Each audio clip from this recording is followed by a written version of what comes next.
President Hollande, people of France,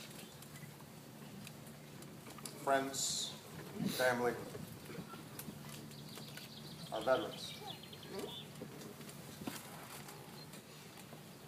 If prayer were made of sound, the skies over England that night would have deafened the world.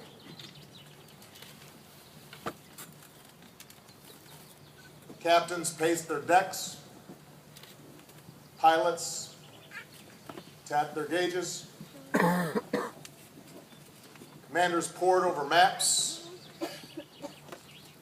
fully aware that for all the months of meticulous planning, everything could go wrong. The winds, the tides, the element of surprise, and above all, the audacious bet that what waited on the other side of the channel would compel men not to shrink away, but to charge ahead. Fresh-faced GIs rubbed trinkets, kissed pictures of sweethearts, checked and rechecked their equipment. God, asked one, give me guts. And in the pre-dawn hours, planes rumbled down runways, gliders and paratroopers slipped through the sky. Giant screws began to turn on an armada that looked more like ships than sea. And more than 150,000 souls set off toward this tiny sliver of sand upon which hung more than the fate of a war, but rather the course of human history.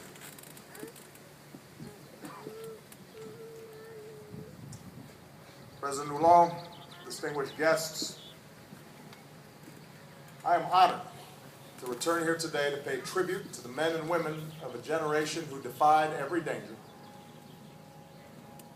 Among them are veterans of D-Day. Gentlemen, we are truly humbled by your presence here today.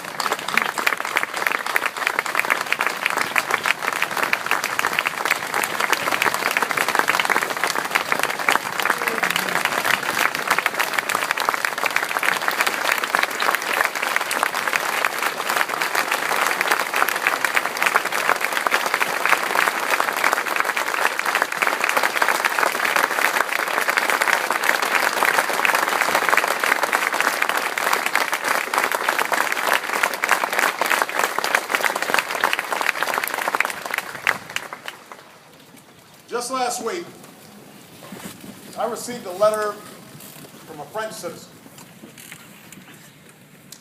Dear Mr. President and the American people, he wrote, we are honored to welcome you, to thank you again for all the pain and efforts of the American people and others in our common struggle for freedom. Today we say the same to the people of France. Thank you. Especially for the generosity that you've shown the Americans who've come here over the generations. To these beaches and to this sacred place of rest for 9,387 Americans. At the end of the war, when our ships set off for America filled with our fallen, tens of thousands of liberated Europeans turned out to say farewell. And they pledged to take care of the more than 60,000 Americans who would remain in cemeteries on this continent. In the words of one man, we will take care of the fallen as if their tombs were our children's. And the people of France, you have kept your word, like the true friends you are. We are forever grateful.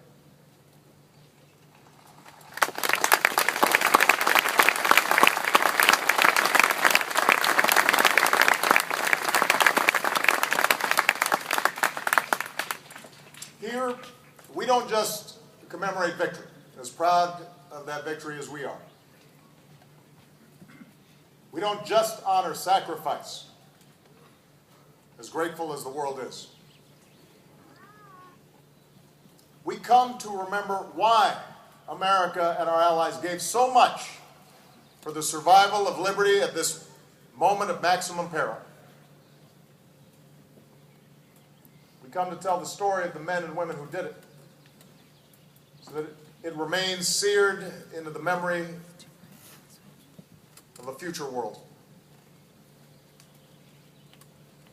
We tell this story for the old soldiers who pulled themselves a little straighter today to salute brothers who never made it home. We tell the story for the daughter who clutches a faded photo of her father, forever young.